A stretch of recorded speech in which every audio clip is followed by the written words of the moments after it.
Welcome back to Cardinal Corner, a podcast created by Cardinal Home Center. I'm your host, Maggie Glass. For the next few weeks, we're going to be doing a series with Charlottesville realtor Stacia Rice, covering topics such as home improvements, renters' do's and don'ts, and how to get your home ready for potential buyers. Today, for the first episode in the series, we're going to be talking about improvements to add value to your home. Thank you for joining us here, Stacia. Can you start by introducing yourself and telling us a little bit about what you do? Yeah, hi, I'm Stacia Rice. I'm a realtor with Avenue Realty here in Charlottesville, and I'm also the co-owner of Make It Home Staging and Design. So day to day, I wear multiple hats. As a realtor, I help folks buy and sell homes, and as a designer and co-owner of Make It Home and Staging and Design, I do a lot of staging for my clients, for other realtors in preparation for sale, and that might include something like bringing in furniture, using what the homeowner has, and or creating value by updating their spaces with repairs and things like that. We also do a lot of design work with folks to make their spaces their own. Okay, so the first question I have for you is, what are the most common ways to increase resale value?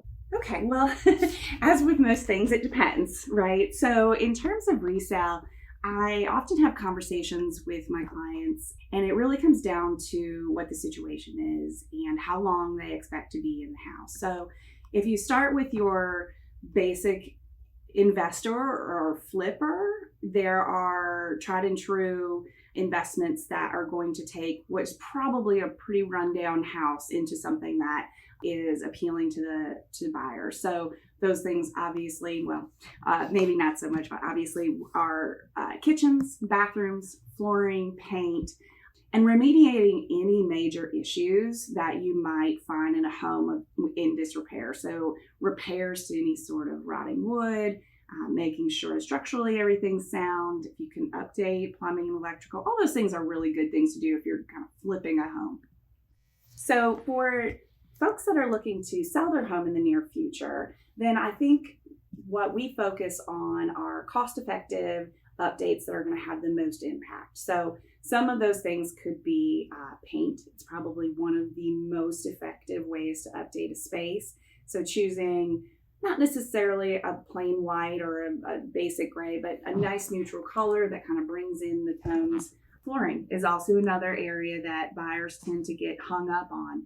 Both of those areas, I think buyers generally, at least the ones that I'm touring around with, see as major costs right out the gate. And so if you can avoid that in this current market, the only houses we see that sit are the ones that haven't put any effort into the process of getting ready for sale.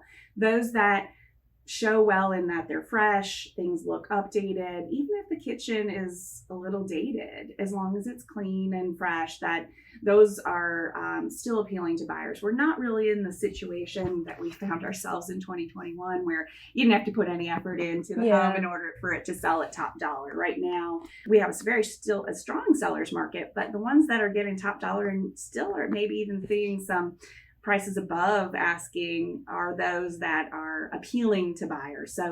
So paint, flooring, or some of those things. If you do have a kitchen or a bathroom that is a little more than just dated, maybe a little grubby or has some disrepair, those are not the ones, at least at this time of, like, let's say within a couple of months of selling, I'm going to recommend ripping them all out and investing that. It's the return on investment just won't really be there. But there are some simple things you can do in order to make some effective updates. So in kitchens, simple, you'd be amazed what new hardware will do to cabinetry, especially if the wood's in good condition, that can be great. Now, if the wood's not in great condition or the painted cabinets aren't, a fresh coat of paint is a great way to go on cabinetry. And way lower cost than redoing everything. Absolutely. And you'd be surprised, there are really cost-effective granites out there that if the neighborhood, has a consistent presence of that sort of level of countertops and things like that, you can certainly do that fairly cost effective, and that seems to help. Now, if your appliances are out of date, if they're just barely hanging, it might be in your best interest to replace some of those. But In the bathrooms, similarly, right? If sometimes linoleum can be kind of grubby in bathrooms, and it's not a big area, so doing another simple, cost-effective, like a luxury vinyl plank is very easy to just kind of float over some of those types of floors. Painting vanities are great, and honestly, overarchingly, just make sure things are clean. Okay. Now, if you just bought a house or you've lived in a house for a while, and you really do see yourself staying there, then your investments will find time to have a return, right? Mm-hmm. And so a lot of these things, if you are deciding like your kitchen really needs a whole renovation or bathrooms could use a whole renovation, those are really good things to do if you see yourself being in the property for at least 3 to 5 years. Okay. But I would say that overarchingly, you're going to get the most return on value is to add additional square footage. So that might just look like utilizing spaces that aren't currently finished, right? Basements are a great way to add additional functional space. You might even have an attic that has some space or a bonus space over a garage. There's a lot of sort of unused spaces sometimes that buyers will find, even if it's off to the side, can be pretty useful. So, and from a value standpoint, more square footage equals more value, right? So major renovations like additions and things like that, if it suits you and it's a need for your family or for the house itself, those are all good things to do. It's just understanding that they may or may not translate dollar for dollar in terms of the return on value and return on investment. Now, are there any projects that you would advise homeowners avoid?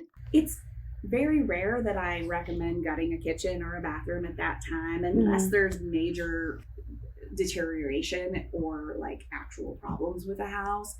But right before sale, I think it's important to limit the amount that you put into dollar for dollar, but there are certain things that you will see every dollar out, and those are some of those sort of things we talked about before.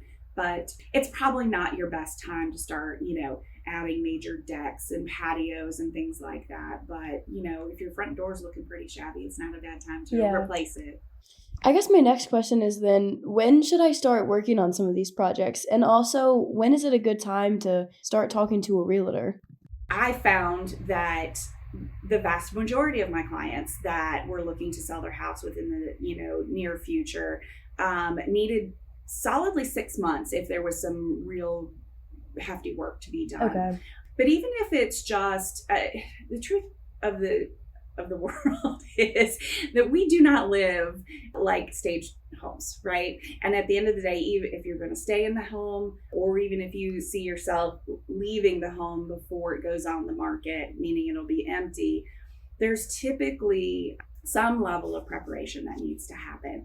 I recommend most of the people that I talk to as early as possible. So if you see that you have a job change maybe next year coming up, 6 to 12 months ahead of time is not too early, especially if there are some areas that are identified that might be a little more costly and you need to have a little time to either save for that or make room in your budget for it over the course of time. That tends to be a lot less stressful. The other thing is a lot of these things take time, right? The one thing I will say with most of these projects, a lot of folks are like, I'm going to DIY it. I was just about to ask that. Yeah. And so here's my rule of thumb. If what you can produce, you would pay good money for, if you would pay a contractor for, and you would be very happy to hand over thousands of dollars to them with that paint line looking like that, or the molding looking the way it does, then great. If you would buy a house that has that level of finish, great. There are plenty of people who have lots of skills. And I think most of this stuff, quite frankly, if you take time and you're careful with it, many of these things can be DIY friendly. There are certain things that I would recommend, especially like with painting cabinetry. It's a very intensive process to do it right. One of the things that I don't recommend is kind of doing the bare minimum on some of these things and having it, even especially if you're going to do it early, and then having it getting scratched up before you even get ready to list. Well, especially if you're already putting the time and effort into it yourself, you might as well. And many of these projects, like painting walls, can be very DIY friendly. I have also seen some that people were doing it rushed at the end and or didn't have a tremendous amount of skill. And in all honesty, it was a liability when the paint job looked kind of terrible, because it just meant that the buyer was going to have to do it over again. Yeah. So I think that when you're approaching these things, earlier the better, because the more time you have, the less stress you're going to have. You'll have time to find contractors to do the work, get multiple bids. You'll be able to save money in those ways. And if you decide that it's something that you can handle, having more time is always going to help you do a better job. And right now, is there any kind of shortages on supplies or that sort of thing that people should be aware of? This specific project is going to take an extra amount of time, so I should start it earlier.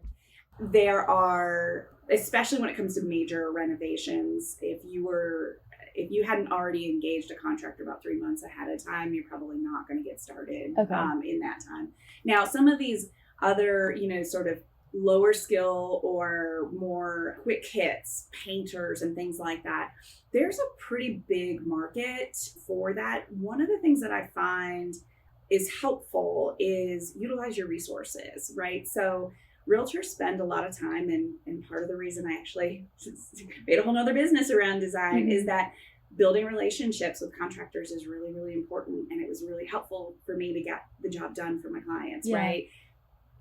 If I'm consistent about bringing, quality to my clients, they're happy. If those contractors know that when they work with me, it's going to be an easy process, I'm going to facilitate it as much as possible. They're definitely going to get paid on time. Those types of things are relationship builders. And so I would recommend talking to your realtor, to be honest with you, about who you work with. And then of course, I'm going to, if you are looking to do a major renovation for your home that you're going to be staying in for a while, I think some level of design consultation is important. I think there are certain things you might not consider. And if you go in, sort of bull in a china shop, you might miss some opportunities. Okay.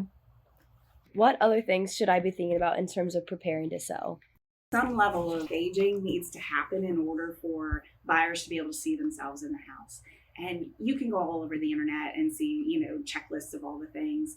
But my rule of thumb is we don't want to distract a buyer with your things and or cover up prime real estate that they're actually going to purchase. So for example, the rug that you have that kind of matches what you have going on, but it's a little dingy, if it's not adding to it, but your floors underneath are gorgeous, we edit it out. If you have a million things on your walls, they're likely to be looking at that and trying to see if they know you or if you went to the same college. So one of the things that I do talk to my staging clients about is that we do not need to have bare walls, gray, and completely neutral. But what we do want is it to feel restful to the eye. So if you go into a property, the less is more adage is actually pretty right on, especially when it comes to photography. So the distraction of stuff on your countertops, lots of stuff all over your walls, things all over the surfaces of things, it actually does clutter the space and it makes it feel a little smaller, right? So sometimes you have furniture pieces that aren't absolutely necessary to your day-to-day life. Oftentimes we're editing them, we're editing shelves and things like that. So that's really important if you're there. And if you decide to move out of the property before it goes to market and it's going to be empty, my recommendation to you would be to not leave it empty. And the reason for that, and obviously I'm biased because I have furniture to put into properties, but what I find is that buyers get caught up in the only thing that they can see. So they're walking in nitpicking things on the walls or scuffs on the floors. There's nothing else to focus on.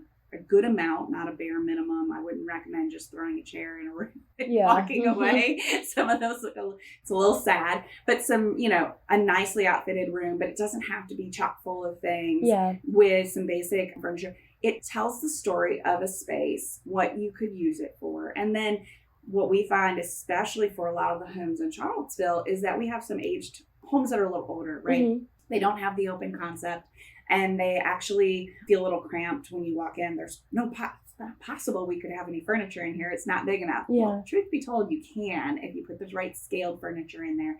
It helps people see, oh yeah, this works totally, and I see how I'd be able to use that. So yeah, from preparing for sale, I think it's really important to put your best foot forward right out the gate. Most realtors will tell you that you're going to have the most negotiation power and get the highest dollar within those first couple of weeks. So you want your online presence with your photography to be really spot on, and you really want a realtor who's going to be focused on high quality marketing so that people have already fallen in love with your house before they walk in. And then when they do, it's also, sealing the deal. Yeah. All right, I think that about covers everything. Thank you for joining us. If you want to learn more about what we talked about today, you can visit our website at www.cardinalcornerpodcast.com.